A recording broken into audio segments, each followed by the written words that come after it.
Warm greetings to our faculty in charge, Dr. Mel, and my fellow learners. My name is Marlen, and I'm one of the reporters for Module 1, which covers the nature, advantages, and limitations of development communication materials.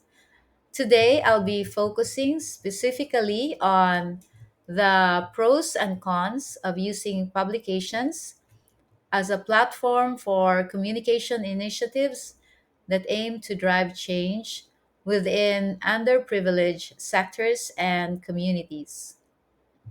In my report, I'll provide a brief overview of publications and examples of various forms and their uses.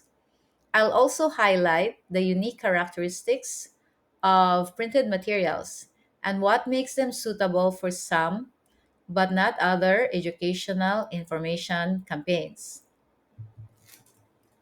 Let me start by sharing this definition of publications from the Cambridge Dictionary, which looks at publication as material in which information or stories are published.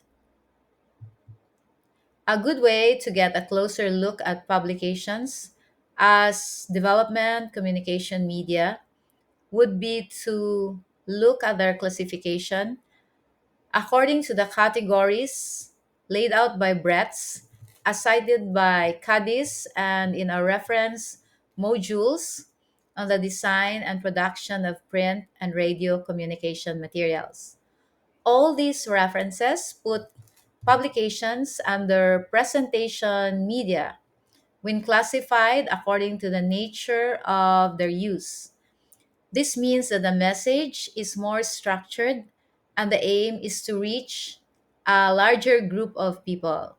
On the other hand, publications fall under print media if we consider the senses used in decoding their messages. This media type is this media type primarily engages the sense of sight as the audience reads and processes information visually. Publications cover a wide range of printed materials and are divided into two broad categories: periodicals and non periodicals. According to the Sacramento State University Library website, a periodical is a source that publishes new content on a continuing basis, usually at regular intervals.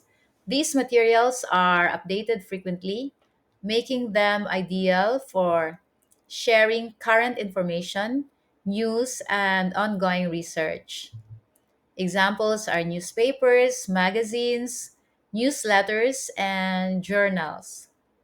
I'm sure we're all familiar with the different types of periodicals. While some newspapers might be published weekly, uh, we're all we all tend to think of the daily versions. Here in Cebu, we currently have two main English newspapers, each with its own local language variant.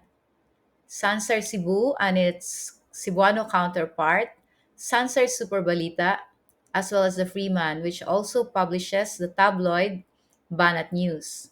Before the rise of the internet, we had a wealth of printed magazines and newsletters, but their numbers and publication frequencies have significantly decreased. For those of you in academia, whether as faculty or researchers, you're likely well acquainted with academic journals. We're often required to contribute to the vast body of knowledge by publishing our research papers and findings in these peer reviewed scholarly publications. On the other hand, non periodicals are materials that are published not one, just once or very infrequently. Examples include single sheet prints like leaflets and fact sheets, or those with a range of pages like manuals, booklets, pamphlets, monographs, photo novels, and books. These are often created for specific purposes and can be more detailed or long lasting than periodicals. For instance, a development communication campaign might use a booklet or guide to educate communities on sustainable farming practices. Once printed, these materials can be distributed and kept for future reference. I won't delve deeply into all these types today, but perhaps it's essential to differentiate between books, booklets, monographs, and pamphlets. According to Britannica.com, a pamphlet is essentially a, an unbound or loosely bound version of a booklet. Unlike a booklet, which has its pages joined together at the spine, a pamphlet typically consists of fewer pages and may be folded rather than bound.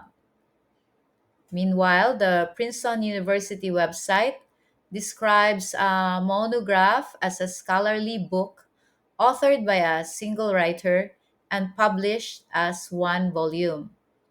This is different from serial publications like journals, which are produced periodically and feature contributions from multiple authors. However, it's worth noting that some materials don't fit neatly into either of these two categories.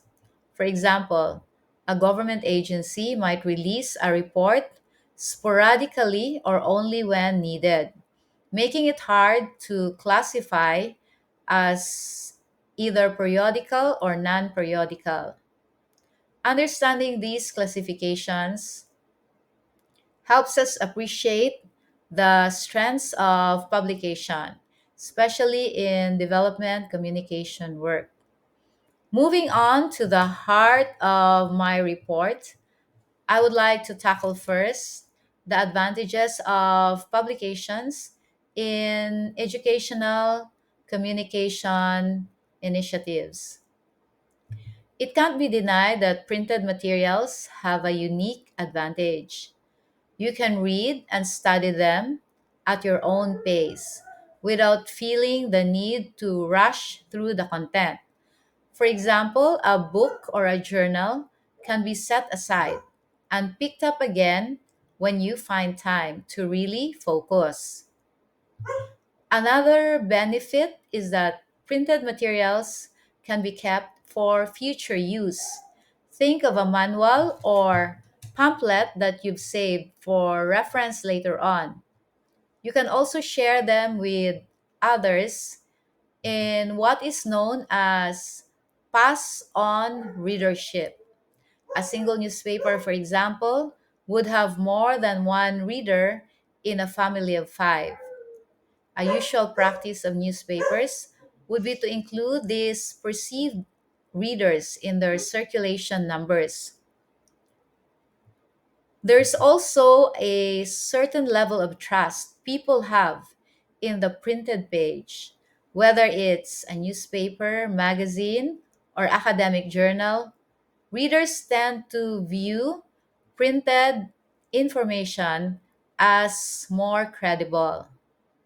Despite the many strengths of printed materials, they are not always the best option for certain groups. People with limited education or literacy skills, for example, may struggle to understand the message even in a single page medium like a fact sheet.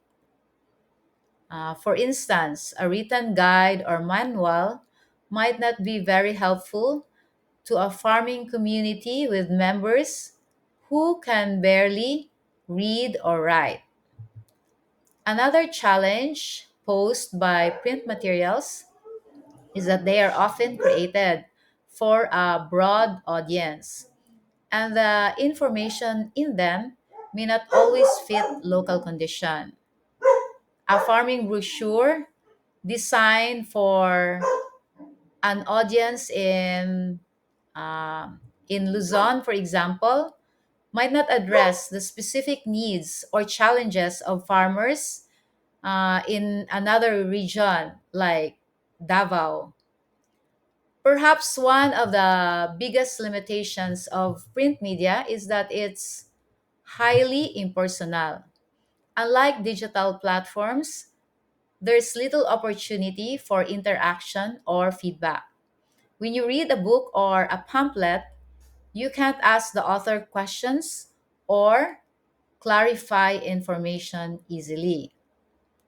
That wraps up my report, but before I end, I would like to share my references before going to the discussion forum question. My main sources include the reference material for our course, as well as the highly recommended Education, Communication, and Development reference guide by Maria Celeste Cadiz. Some of the images I've used are my own, while others are taken from pexels.com and are under Creative Commons license. Now, going on to my question for the discussion forum, it touches on the relevance of print media in the age of digitization. I look forward to hearing your insights on this. Thank you very much.